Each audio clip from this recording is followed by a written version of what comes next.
Bonjour à tous et à toutes, dans ce tutoriel, je vais vous proposer de voir comment réaliser un GIF animé sur Photoshop. En effet, j'ai pu me rendre compte depuis quelques temps que beaucoup de gens créent des visuels sur Photoshop et voulant les exporter en GIF utilisent des logiciels externes alors que Photoshop en est tout à fait capable. Donc, dans ce tutoriel, je vais vous montrer comment faire et vous verrez que ce n'est pas si difficile. On se retrouve tout de suite sur Photoshop. Premièrement, nous allons créer un nouveau fichier. Pour ce faire, fichier nouveau ou raccourci CTRL+N, et nous allons définir une largeur et une hauteur quelconque. La résolution, nous allons la laisser à 72, ainsi que le mode en RVB puisque nous sommes sur une image web. Je clique sur OK et je me retrouve ainsi sur mon espace de travail habituel. Pour pouvoir créer et modifier une image animée, je vais devoir ouvrir une nouvelle fenêtre. Pour ce faire, je vais cliquer sur Fenêtre en haut à gauche et je vais cliquer sur Montage. Vous allez pouvoir vous rendre compte qu'effectivement, nous avons une icône nous permettant de créer une animation d'image. Je clique dessus et ma fenêtre de montage se transforme ainsi en espace de travail pour les images animées. Avant de vous expliquer le fonctionnement de cette fenêtre, je vais commencer par créer quelques calques pour ensuite pouvoir les animer. J'ai donc créé ici deux calques, un fond et un texte, et je voudrais que ce texte fasse un mouvement latéral pour venir se placer au centre de mon image.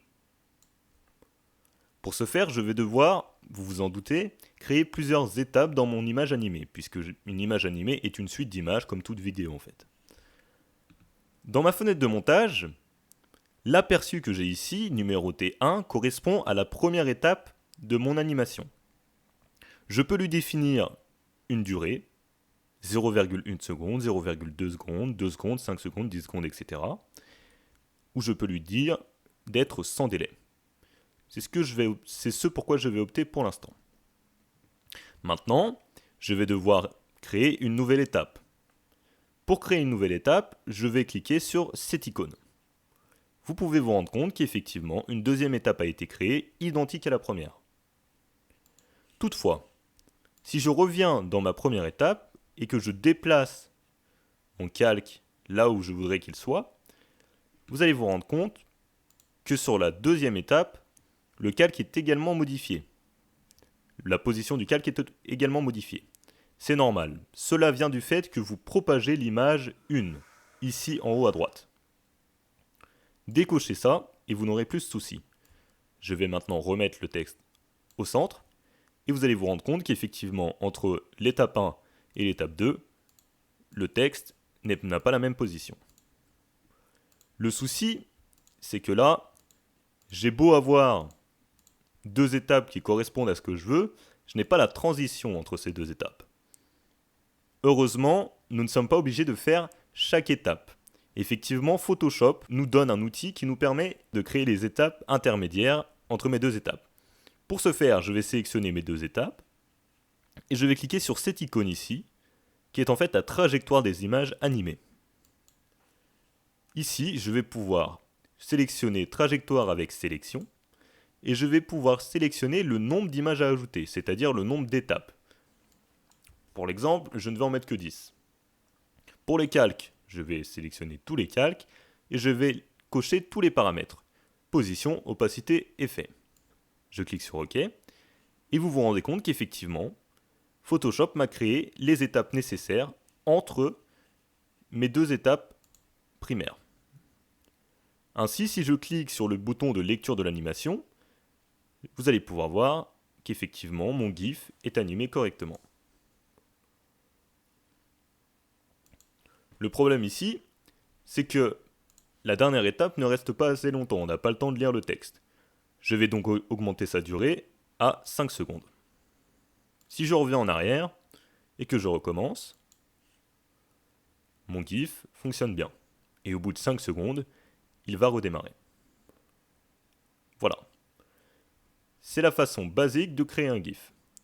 Sachez que ce que je fais là avec la position, c'est faisable avec plein de choses, notamment l'opacité, mais également les effets de calque, comme vous avez pu le voir lorsqu'on a créé la transition.